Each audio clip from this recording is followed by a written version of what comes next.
Abordamos un nuevo programa del Sierra y Mar, el programa que intenta analizar la evolución de las poblaciones de la provincia de Cádiz a lo largo de los últimos 40 años, desde la llegada de los primeros ayuntamientos democráticos hasta la fecha.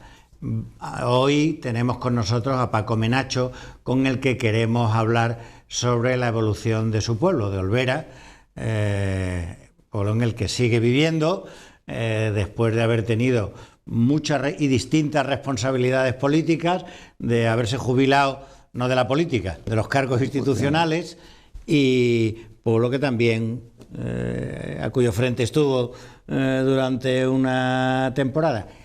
¿Cómo ha evolucionado Olvera? Es decir, Olvera sería como esos pueblos donde en la plaza esperaban los jornaleros a que llegara el manijero a elegir a la gente que podía trabajar, a la fecha actual, ¿o cómo evolucionó?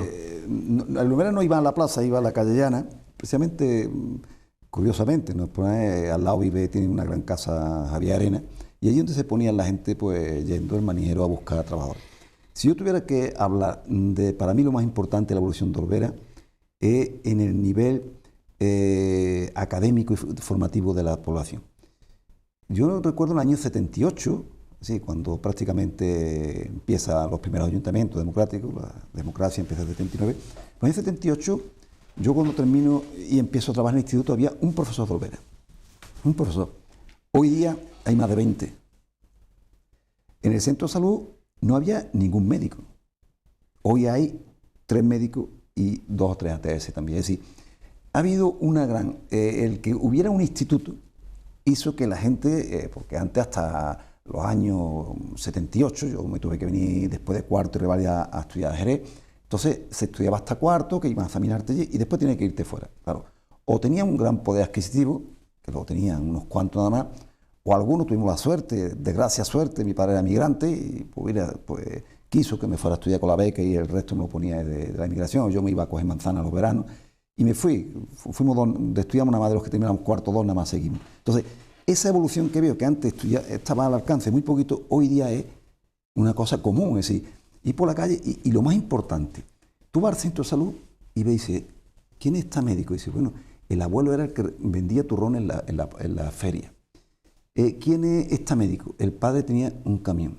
¿Quién es este ingeniero? Pues el padre ha estado en el paro de inmigrantes de algodón. Es decir, cosa que en otros países no se podía haber dado. Y si cogemos a lo mejor el abuelo de este médico, el abuelo de este maestro o profesor, pues eran analfabetos. Entonces, para mí, la evolución más importante que se ha dado es la cantidad de chavales y chavalas que han estudiado y que, bueno, cuando se habla ahora de la despoblación, de la pérdida de población, hay que ser un poquito riguroso. Es decir, hay pueblos que se están despoblando porque no hay nada.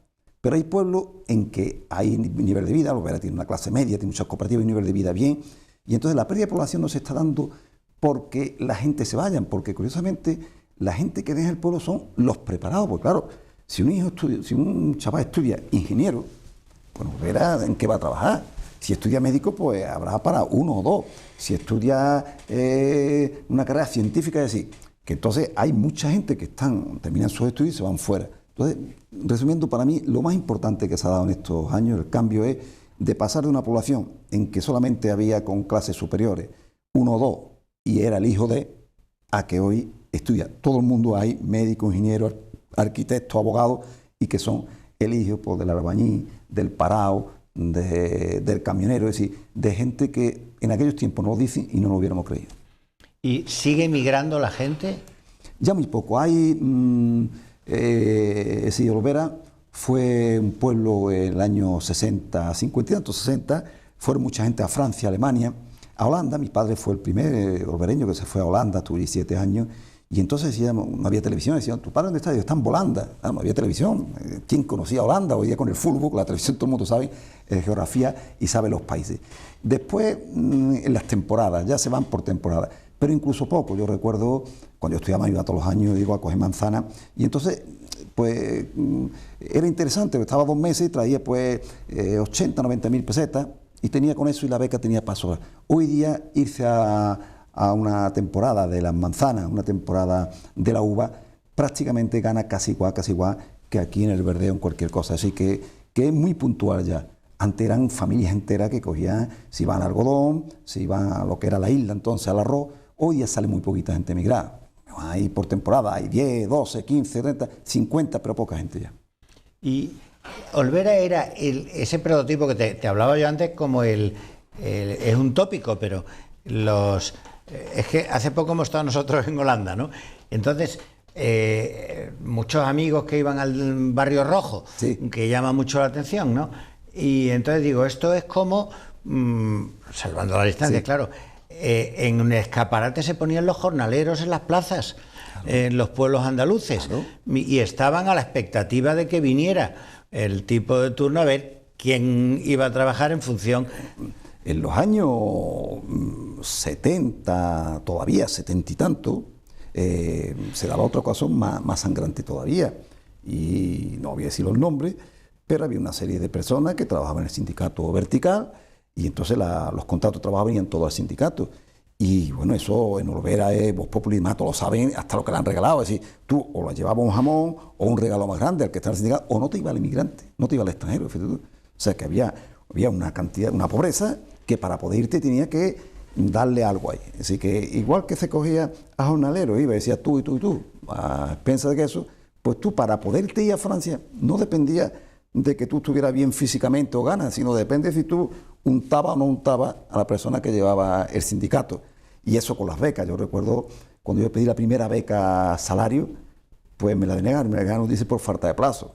Yo la entregué a tiempo, pero claro, estamos hablando del año 71. ¿Quién reclamaba el año 71? Hoy día es muy fácil, pero en el año 71, ¿quién iba al sindicato y dónde iba?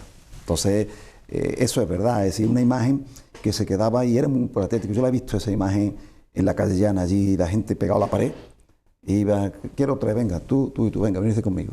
Y el resto, pues esperar hasta mañana. Y la infraestructura del pueblo, ¿cómo ha cambiado? Es decir, que la estructura de Olvera es muy peculiar, ¿no? Metido ahí en la montaña y tal, pero me imagino que de alguna manera las infraestructuras, carreteras, las dotaciones, eso habrá ido cambiando también, ¿no? Hombre, Olvera hoy día, yo lo digo, y estamos en un sitio privilegiado, ¿eh? Es decir, desde antes del año 90, o cuando yo venía a estudiar a Cádiz, el año 73, que tardaba el come 5 horas, come salía a las 5 de la mañana y llegaba aquí a las 10, y salía a las 5 de la noche y llegaba a las 10 también. A hoy día, que estamos bien situados, es decir, hoy lo verás, estamos situados a 1 hora y cuarto de Sevilla, 1 hora y cuarto de Málaga, 1 hora y media de Cádiz, 1 hora y media de Granada. Es decir, que ten en cuenta que si Antequera es el centro de Andalucía y estamos a 60 kilómetros, pues estamos bien. Las carreteras también. Hombre, hoy día sí es verdad que es ya una necesidad el desdoble de la A384, la de Arco ahí, porque hay mucho tráfico ahí. Yo creo que se tenía que haber hecho antes, y ahora pues seguiremos insistiendo, porque es una carretera que une precisamente vertebra Andalucía, la parte oriental con la parte occidental. Entonces, en cuanto al pueblo, las infraestructuras pues han crecido mucho. Es decir, Olvera fue de los primeros pueblos que hizo un polígono industrial. Un polígono industrial funcionando, está completo, se aumentó también. Y después el pueblo, como en todo pueblo histórico, pueblo medieval, pues tiene lo que es el recinto, en este caso murallado. Y después, pues la gente joven, que todo el mundo se ha ido ya expandiendo a barrios residenciales. Problemas de tráfico, problemas de aparcamiento, viviendas grandes que no se puedan hacer en el casco histórico las condiciones. Entonces, ¿verdad?, se ha expandido mucho y hoy día viven más gente fuera del conjunto histórico-artístico que dentro del conjunto histórico-artístico. ¿Y la economía cómo ha cambiado? Antes era un pueblo exclusivamente dependiente de la agricultura, ¿no?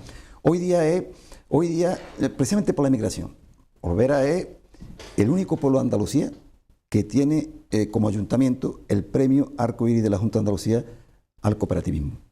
Porque Olvera es el pueblo que más cooperativa tiene por número de habitantes. Entonces, eso gracias a la inmigración, sí. Olvera siempre tiene fama en los pueblos de alrededor de ser tacaño. Sí, hay pueblos como Alcalá que son muy espléndidos, lo gastan todo, van a Francia y se hacen unos pedazos de casa. En Olvera han sido hormiguitas. Si la gente se iba al extranjero y guardaba el dinero. Entonces, cuando vienen del extranjero, pues montan cooperativas. Entonces, la pequeña Holanda que se montó en Arco, gran parte eran también de olvereños que venían de Holanda. Pero en Olvera, pues todas las cooperativas que hay ahora mismo, las cooperativas muy importantes, cooperativas que van a toda Andalucía a repartir, por ejemplo, de pollo, y se matan diariamente más de 15.000 pollos, diariamente. Cooperativa de chacina, cooperativa de construcción de tema de hierro, de ferralla, con una tecnología de última generación. Entonces, todas esas cooperativas, el inicio lo tienen ya hasta los hijos, porque se han ido jubilando, pero todas eran de gente que venían del extranjero y montaban esa cooperativa. Entonces, el cooperativismo ha sido lo que ha mantenido Olvera. Hoy sigue manteniendo el cooperativismo y el turismo. Turismo muy importante, y el turismo no tiene, si cuando hablamos, y yo será por la vena olvereño, pero cada vez que hay un puente o algo, pues el Parque Grazalema lleno. En Olvera hay más camas que en Grazalema. En Olvera hay más, entre casas rurales y hoteles hay más camas, y está lleno siempre, está lleno siempre. O sea que hay 3 hoteles, y hay un camping de primera, y hay montones de casas rurales, y está siempre lleno. Entonces, el turismo, gracias a la Vía Verde, que ha sido yo creo que ha sido gran revulsivo. Ahora esta semana ha venido una empresa especializada en la revista Mejor del Mundo en ciclismo, y ha venido a hacer precisamente un reportaje para ahí. Entonces, la Vía Verde ha sido uno de los elementos que ha dinamizado el turismo, y hoy día turismo y cooperativa es lo que hace que Olvera tenga una población con un nivel de vida, mucha clase media y poca migración, poco jornalero. ¿Ha bajado la población de Olvera? Pero muy poco. Yo me he entretenido en ver eso, y baja el censo, no la población. Es decir, no... ¿El censo de votantes? No, el censo me refiero de habitantes. De habitantes, es decir, no es que mueran más gente que nacen, no. Pero el censo, claro, por un año hay 10 menos, pero por lo que te decía antes. Mi hijo, por ejemplo, hizo ingeniería y está en Sevilla, en Airbus, está empadronado en Sevilla, está allí todo el día, todas cosas porque le da falta para que se compre una vivienda. Como eso, todo el chaval que termina y tiene que irse fuera, pues sigue, entonces va perdiendo pues un año, 7, 8, 9, 10, pero son gente que después te vienen los fines de semana, así que no es que pierda población porque son gente que no hay nada que así se va, sino porque han hecho una profesión en la que no tiene, pues allí prácticamente sí, como ver ahí, 4 o 5 periodistas. Bueno, hay una que trabaja de periodista en el Ayuntamiento de Olvera, es periodista en ciencia de la información. Pero bueno, los otros 4 en Olvera, ¿qué van a hacer? Pues bueno, pues uno está en Sevilla, trabaja en Cultura de la Junta, otro está en una televisión. Es decir, que son profesiones que en un pueblo es difícil de mantener. Hay algunos arquitectos que han montado su estudio, pero esa es la pérdida de población que está viendo, la pérdida de población, yo creo que no preocupante. Sí me preocuparía si fuera que cada año pues hay mucho menos niños, o sea, nacen mucho menos gente de las que se van muriendo. Entonces eso sería que al final acabaría con una población. Hoy día está en 8.150, y bueno, siempre se ha mantenido 8.200, 8.300, o llegó a tener 8.800, pero bueno, en otro tiempo. Has mencionado la Vía Verde, que tú has sido presidente de la Fundación. 8 años. Primero, ¿cómo surge esa idea de aquel tren Jerez al Margen, que creo que fue en la época de Primo de Rivera, que pretendía, se decía, no sé si es verdad, ¿no?, que la Armada era la que quería tener un vínculo directo Cartagena-San Fernando, ¿no? Hay dos versiones, y las dos, uno, unir Cartagena-Jerez, Cartagena-San Fernando, y otro era también darle salida a los vinos de Jerez vía tren para aquella parte. Aquello se quedó, pues, si no, hoy día no tendría sentido, porque no hay población para mantener un tren allí, eso es absurdo. Si hay una extensión en Zafarmagón, donde creo que viven 4 personas en un campo, entonces pues habría 50 o 60 y había una pegadera y una estación. Es decir, la Vía Verde surge por un proyecto que yo no me lo voy a atribuir, tengo que atribuírselo siempre a Ecologista Nación y a Gadén. A Pepe Arroyo y Juan Clavero fueron los que me vinieron un día al ayuntamiento y me dijeron: Paco, ¿por qué no cogemos los túneles esos? Túneles estaban totalmente aterrados, lleno de tierra, las estaciones únicamente, la Dolvera estaba medio en pie. ¿No se cultivaban ahí champiñones? Uno está yo de alcalde, hicimos un experimento con Diputación y una cooperativa, que hoy día es la gente que lleva la cooperativa del queso, montaron allí champiñones. Y esto estaba aterrado, la estación únicamente la Dolvera se mantenía, además estaban todas derruidas. Y plantearon, yo digo, esta gente está loco. Bueno, eso ahí, primero, ¿cuánto valdría eso? Bueno, pues se dejó ahí. Pero un día, por casualidad, viene Carmen Romero con Juan Cornejo y Pepe Borrell y Cristina Narbona. Pepe Borrell era ministro de Fomento y Cristina Narbona secretaria de Estado de Medio Ambiente. y vienen, habían presentado el proyecto y querían ver aquello. Vamos a ir, lo vemos, y cuando terminamos dice, esto es lo que yo quiero. Y fue la primera vía verde que se hace en España, fue esa vía verde, que también es la mejor porque es la única que tiene ahora mismo, y eso es importante, tiene 3 premios a la mejor vía verde europea. Yo tengo el privilegio de ir a recoger los 3, en Lille, en Francia, en Suiza y en Madrid, declarada de interés turístico por la Junta de Andalucía, pero sobre todo porque tiene un paisaje muy distinto, un paisaje que nosotros hemos habituado. Yo que los 15 días que estoy en Olvera voy todas las mañanas a andar 1 hora por allí, y eso es una maravilla, el paisaje de un bosque de olivo que cambia, o sea, es una maravilla. Pero aparte de eso, tiene una serie de características que no tiene otras vías verdes, y es que tú tienes que puede hacer 3 kilómetros, 6 kilómetros, 14, tiene mucha entrada para bicicleta, para personas, para entrar a un sitio, dejar coche y hacer eso. Y después tiene también servicio, tiene pues 3 estaciones y una cantina en medio, y sobre todo algo importante que es cuando yo salgo, una persona viene y sale a andar, quiere tener seguridad. Y hay un servicio que es único en la Vía Verde de España, que es la Patrulla Verde. La Patrulla Verde son unos chavales con un talqui y que están al tanto, pues si se cae alguien, pues va y te recoge. Si tú, por ejemplo, mucha gente atrevía, pues dice, la Vía Verde es que es llana. Cuidado, el tren no quiere decir que sea llano. Desde Puerto Serrano a Olvera, que son 36 kilómetros y medio, 1,5 de pendiente. Claro, la gente con la bicicleta no Olvera, hasta Portano van flechados. Cuando vienen para arriba, cuando llega a la mitad ya no pueden más. Hay gente que no está acostumbrada, pues lo llaman, ellos lo recogen, así que tú vas seguro de que si te pasa algo a alguien, gente ahí. Entonces la Vía Verde para mí ha sido el gran revulsivo, y hoy día no solamente me lo dice, por ejemplo, el Hotel Sierra Ricardo de Olvera, que es de Diputación, el año pasado hubo un problema con inundación y estuvo cerrada 3 meses, y el 50% de todas las reservas la anularon. Es decir, que más del 50% del turismo que va allí va por la Vía Verde. Y se han resuelto que hubo fue el año pasado, el anterior, que hubo desprendimientos, estuvieron cerrados algunos túneles. No. ¿Todo eso está resuelto? Bueno, está resuelto, pero todavía porque la administración a veces no hay... yo tengo que reconocer que nos engañaron, más lo digo públicamente, pues se lo he dicho a ellos, a los dos. A mí, cuando pasa aquello, yo estaba de senador y voy a hablar con la ministra de Medio Ambiente. Me dice Javier, no te preocupes que esto lo arregla Antoñito Antonio Sanz. Digo, Javier, que tú eres de Olvera, tranquilo que esto lo arregla. Entregamos el proyecto para inundaciones y no lo mandan. Todos los que los dos digo, me había engañado. Entonces hablo con la ministra y tengo que decir que la ministra, entonces, Tejerina, pues me da una cita con la directora y empieza el proyecto, que ya está en marcha el proyecto para terminar algunos retoques. La Diputación de Cádiz se volcó y el túnel que estuvo cerrado, pues al mes siguiente hizo una subvención extraordinaria de 50.000 euros y ahora mismo está abierto todo en perfectas condiciones. Y otro tema, el aceite, Olvera, entre otras muchas cosas, es conocido por el aceite, ¿no? Y háblame del aceite y háblame de ahora, cuando se habla del aceite se piensa en Donald Trump. No sé si eso a vosotros os va a afectar allí. ¿Allí no se exporta a Estados Unidos? No, es decir, el aceite es algo que ha estado... me hicieron la denominación de origen, el compromiso, y yo que siempre suelo decir que sí, de dar una conferencia sobre aceite y patrimonio. Fui aceite y patrimonio. Total, he estado 2 meses estudiando más que en mi vida, más que en las oposiciones, y desde el año... Es decir, en la época musulmana ya había un molino en la parte antigua de Olvera, allí. Cuando llega Alfonso XI la conquista... Molino de aceite. Molino de aceite. Es molino de aceite y un molino de pan. Entonces, el aceite ha estado en Olvera presente toda la historia.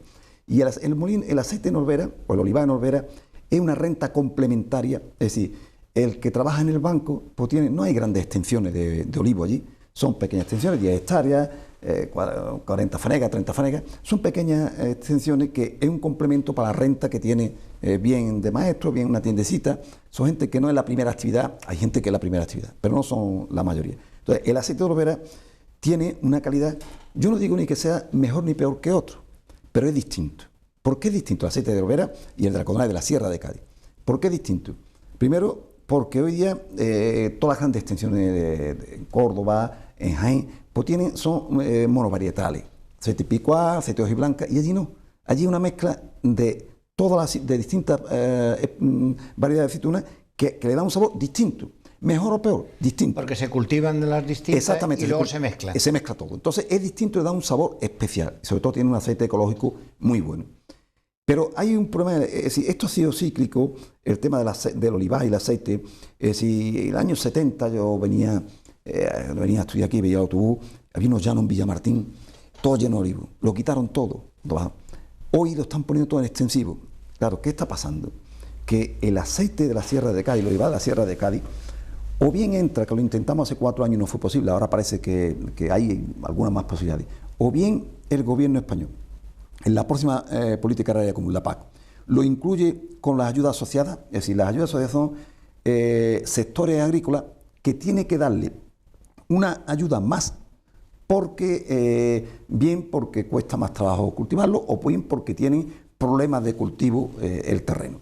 Entonces, el olivar de montaña tiene un problema, y es que hoy día, como digo, se están poniendo grandes extensiones. Ahí en Arcos monta una extensión de yo no sé cuántos miles y miles y cientos de miles de olivos. Claro, ahí eso entra una máquina, pues está en plan ceto, son intensivos, una máquina, eso pues, 1 kilo de aceite puede costar, pues no llega al euro lo que es sacar 1 litro de aceite. Pues no volverá, pues costar 2 o 2 y pico. ¿Por qué? Porque son olivar de montaña donde no llega la maquinaria, no era algodonales, el Gastón, Cetení, si no llega la maquinaria. Entonces, el olivar de montaña es el que tiene en peligro. El problema no es el precio. Primero, allí no se le vende atrás, únicamente Cetení sí, pero yo creo que Cetení, desde mi punto de vista, lleva tan equivocado porque Cetení ha seguido, se ha desviado de todo lo que han hecho todas las cooperativas. Las cooperativas antes vendían a grané a alguien y el otro envasaba y lo... Hoy día, ¿qué están haciendo? Envasando porque el valor añadido se queda aquí. Sin embargo, Cetení, pues es más cómodo, sigue vendiendo gran parte del aceite así, y claro, con otra marca incluso, que ese sí le exporta a Estados Unidos, pero el resto de todos los pueblos, nadie, bueno, pues a ver, a lo mejor exporté 10K de aceite, nada, insignificante. La exportación va a países europeos, pero sobre todo va española, nacional, es decir, una importación del aceite va al resto de España. Y el peligro, vuelvo a repetir, el peligro del aceite es que como el aceite de montaña no tenga, el olivar de montaña no tenga una ayuda extraordinaria, el olivar de montaña tiene los días contados. Tenemos una oportunidad ahora importante, porque hay 2 temas de defensa del olivar de montaña que donde está trabajando la Unión Europea y donde está trabajando el gobierno de España también. Primero, la despoblación. Es decir, muchos pueblos, los pequeñitos, el Gastón y eso, el aceite, el olivar, que es el grande, pues eso, o Torral, que en esa tienda desaparece como el olivar desaparezca.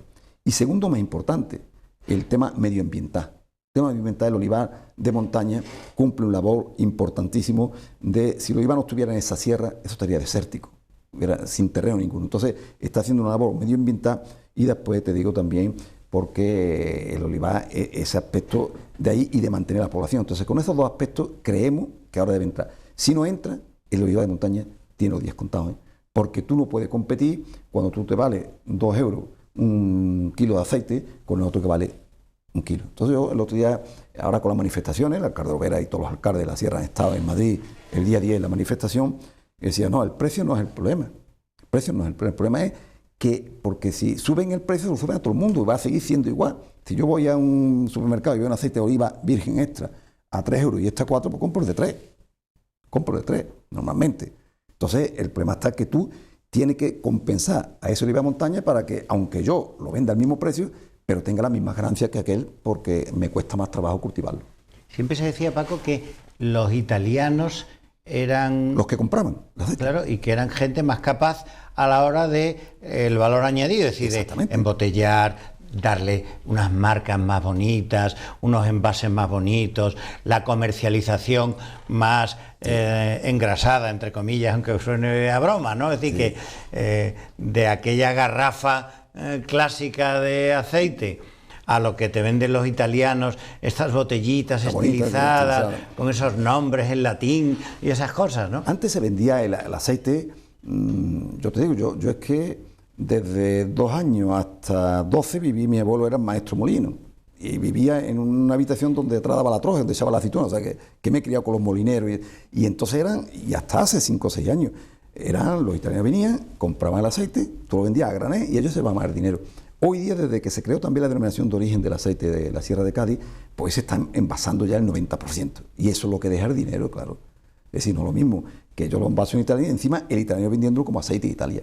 Por eso muchas veces cuando se dice, aunque España sabemos por todos los datos que es el primer país productor de aceite, pero hay veces que los italianos están muy cerca, pero no todo el aceite que venden los italianos es de Italia.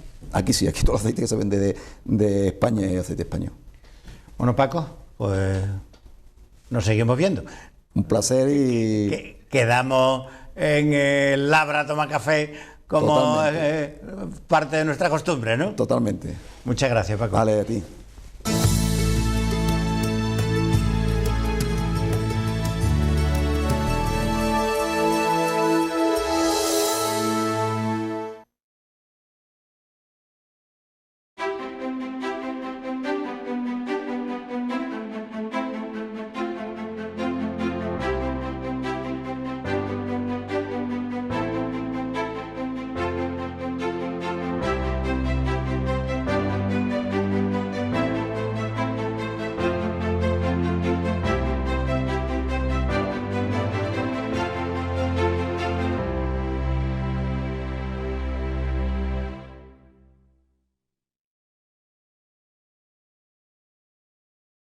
Puerta de la Ruta de los Pueblos Blancos, el municipio de Olvera se sitúa en el noroeste de la serranía gaditana, albergando un total de 8.150 habitantes en 193 kilómetros cuadrados de término municipal. Declarado conjunto histórico en 1983, destaca por el castillo árabe y la iglesia de la Encarnación, de estilo neoclásico, en una localidad caracterizada por su relieve montañoso que actúa de paso fronterizo entre las provincias de Málaga y Sevilla. En las primeras elecciones democráticas celebradas en Olvera en 1979, el cronista de la localidad, Pedro Rodríguez, remarca que la transición se realizó de forma pacífica y la transformación fue más que evidente. El cambio fue muy grande y fue realmente en todos los órdenes. Yo como secretario, que es de lo que principalmente puedo hablar, he estado en dos ayuntamientos completamente distintos. Un ayuntamiento hasta el año 1979, un ayuntamiento que se caracterizaba porque era autoritario, no había autocrítica, como se sabe, era un ayuntamiento cerrado, la legislación era muy reducida, etcétera. Y después, ya cuando se entra la democracia, sobre todo a partir de la Constitución de 1978, en el 79 se hacen elecciones generales y ya estoy en un ayuntamiento completamente distinto, que es en el que me jubilé. Lo dicho antes, pues se cambia ahora de otra manera y el ayuntamiento era abierto, era liberal, los plenos se desarrollaban con público, había más participación por parte de los concejales, etcétera, etcétera. O sea que es completamente distinto. Había mucha expectación en las primeras elecciones que se celebraron para la alcaldía. Había mucha expectación porque, claro, era una cosa completamente nueva. La mayoría de la gente no había votado nunca, ¿no? Después de casi 40 años, bueno, más de 40 años. Entonces, siempre habíamos conocido al mismo alcalde, entonces había mucha expectación. Esa es la verdad. Había mucha ganas de cambiar, de que hubiera algo nuevo, ¿no? Alguna cosa nueva, ¿no? Esa es la sensación que yo tenía cuando hacíamos la campaña, cuando íbamos por las casas, por las calles, los actos públicos que se programaron entonces eran multitudinarios, iba todo el pueblo, acudía allí toda la gente, en fin. Y ya te digo, el ambiente era tremendo de ilusión y de expectación. Antonio Sánchez fue propuesto por sus compañeros de partido para encabezar la candidatura socialista. Mostró especial preocupación por el sistema educativo y el paro en sus dos legislaturas en un ayuntamiento económicamente mermado. El presupuesto del ayuntamiento era de 27 millones de pesetas. Casi no alcanzaba a pagar la nómina del personal. Ese es el dato. Y otro dato curioso, el alcalde tenía una asignación.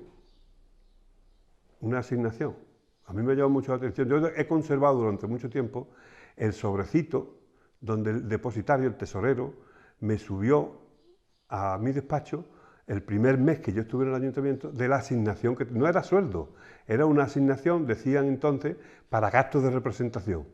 Y eran exactamente 3.333 pesetas. Es decir, la situación que había en los ayuntamientos era pues eso, una pobreza y una cosa tremenda, no había recursos ninguno, no había nada. estaba todo por inventar, no había nada. El primer problema social que había en el pueblo era el paro, porque aquí la mayoría de la gente son jornaleros, hay también otro sector grande de pequeños propietarios, pero la mayoría son jornaleros, que dependían de las peonadas que pudieran echar en el tiempo de la recolección del campo, la aceituna, la siega, el algodón, tal. Y los periodos que había entre una cosecha y otra, o entre una actividad y otra, pues no tenían nada, nada absolutamente. Entonces, ¿dónde iban? Al alcalde. El alcalde era como, para ellos era como, no sé cómo explicarlo, como si fuera él el padre de entonces. Todos los problemas que tenía la gente sencilla, la gente humilde, la gente iba en busca del alcalde. Se electrificaron los campos, la gente vivía, había mucha población diseminada en el término. Y entonces, en los sitios donde había núcleos de población más o menos estables, pues se electrificaron. Por primera vez llegó la electricidad al campo. Eso fue una revolución, ¿entiendes? Y todo eso se hizo en aquella época tan convulsa, porque todo era nuevo, todo era hacerlo nuevo, todo hacerlo de nuevo. No, ahora hay ley de régimen local, ley de haciendas locales, hay reglamentos de urbanismo, entonces no había nada, nada. Y se siente especialmente orgulloso de una infraestructura que no pudo llegar a inaugurar, la Escuela Hogar. Porque aquí había un problema gordo, es que claro, la gente que vivía en el diseminado no podía ir al colegio, no podía. Entonces, ¿dónde iban? Había la delegación de educación, tenía en Jerez, en Sanlúcar, en el puerto de Santa María creo también, tenía unas residencias escolares, se llamaban escuelas hogar, efectivamente, escuela hogar. Y ahí iban los niños que estaban en el campo, era como un internado, y ahí estudiaban y ahí hacían la educación básica y después ya pues iban a los institutos ya de donde fuera, ¿no? Pero claro, la gente no tenía recursos, había muchas personas que no podían mandar a los niños allí y estaban todo el año, no venían aquí al pueblo. O sea, cuando ellos tenían que ir a verlos allí, a los niños, un lío.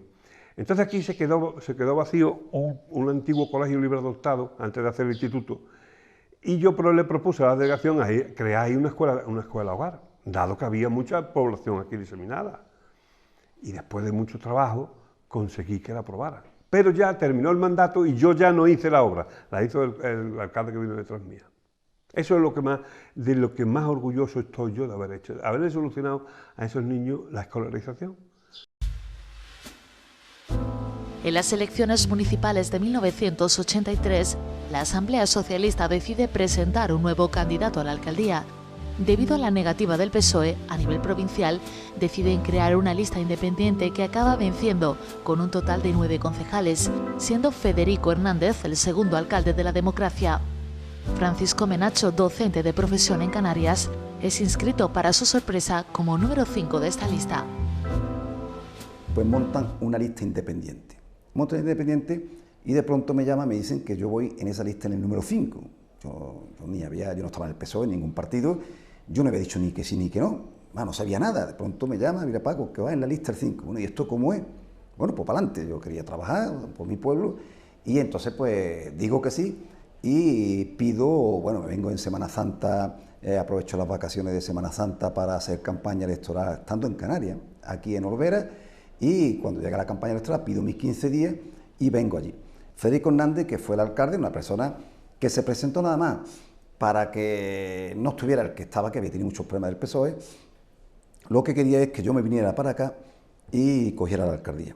Entonces yo intenté una comisión de servicios, pero hasta el año 83 exactamente, no se consigue que los andaluces se pudieran quedar aquí. Entonces yo, para poder venirme de Canarias, tenía que encontrar a un canario que se quisiera ir de Andalucía allí. Eso ya lo encontré, entonces tuve que estar 2 años como profesor y a los 2 años conseguí destino definitivo por concurso de traslado al instituto de mi pueblo, Olvera. Y me vengo en el verano del 84. En el momento que me vengo, Federico Hernández dice que él se va y que me tengo que quedar. Entonces, bueno, aguanta y se va en diciembre. O sea, en diciembre no se va definitivamente, no dimite, pero deja de ir al ayuntamiento.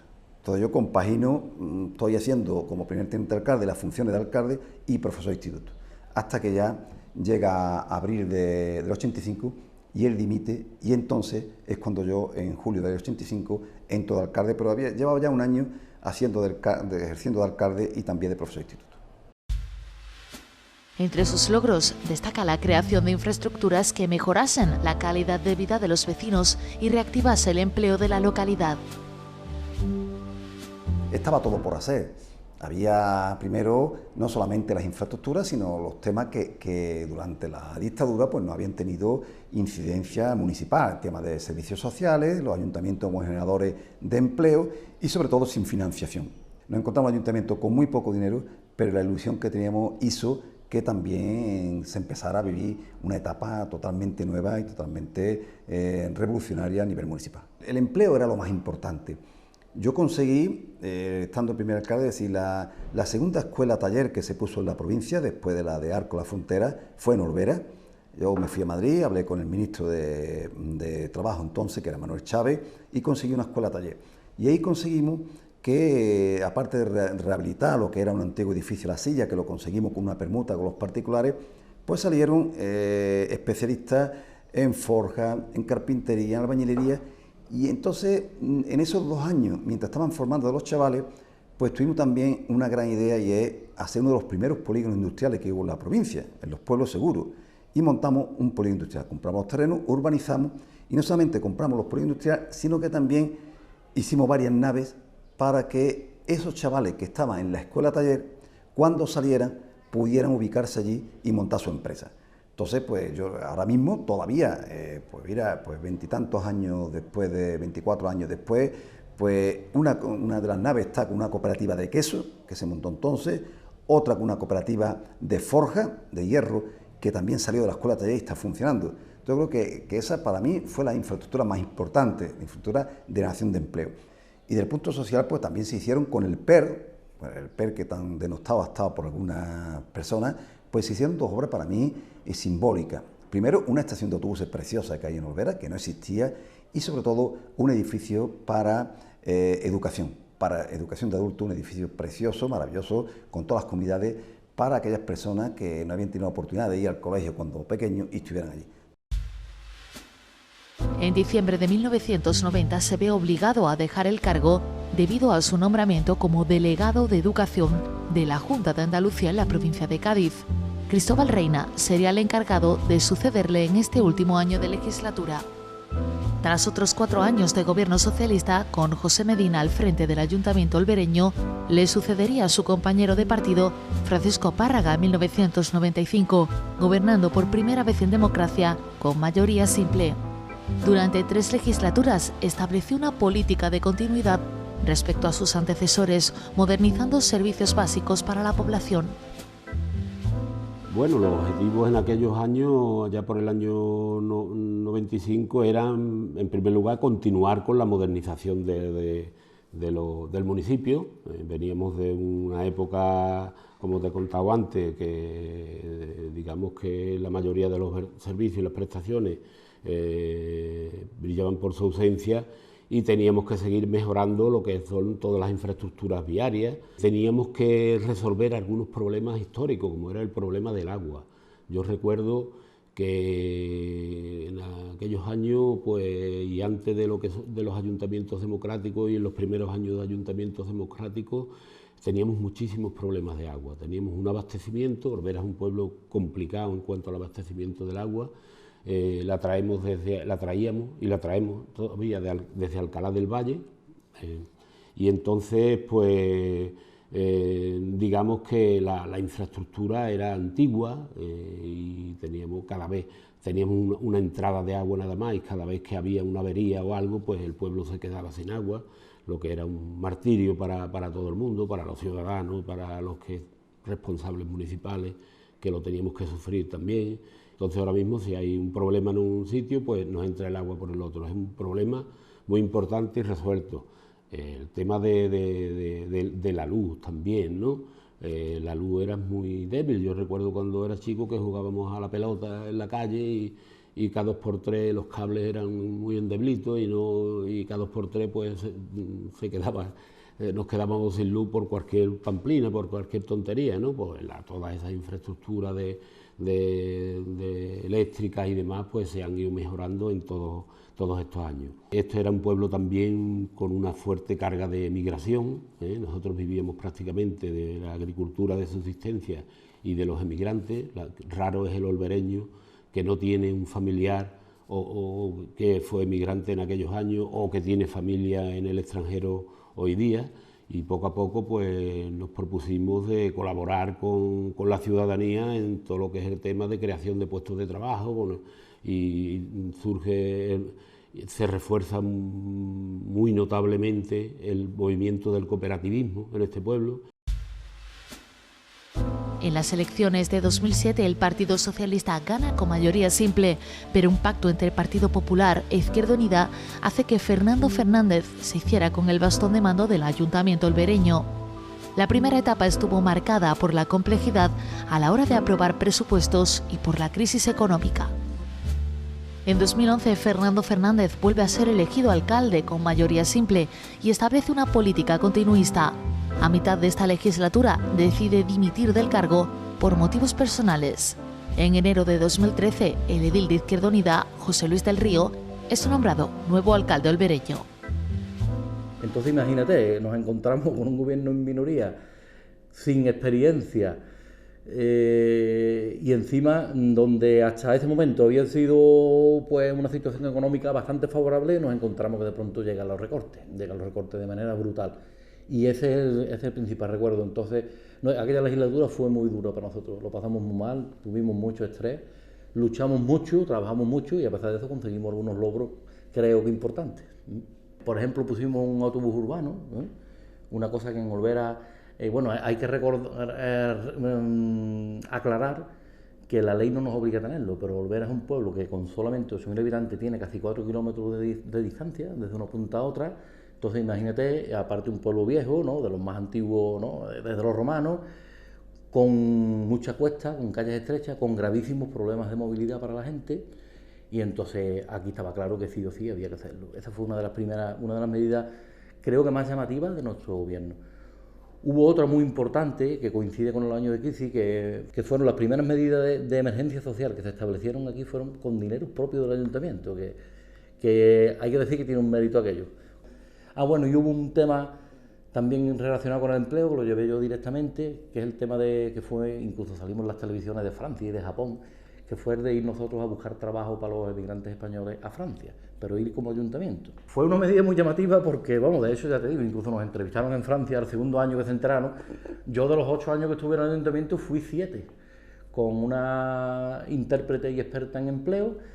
Y lo que hacíamos era que presentábamos estos credenciales a los patrones directamente. Nos íbamos sobre todo al sur de Francia, íbamos puerta por puerta, aprovechando la experiencia de, bueno, Olvera es un pueblo de migración temporal a Francia de siempre, igual que Alcalá, o no tanto a lo mejor como Alcalá, pero igual, ¿no?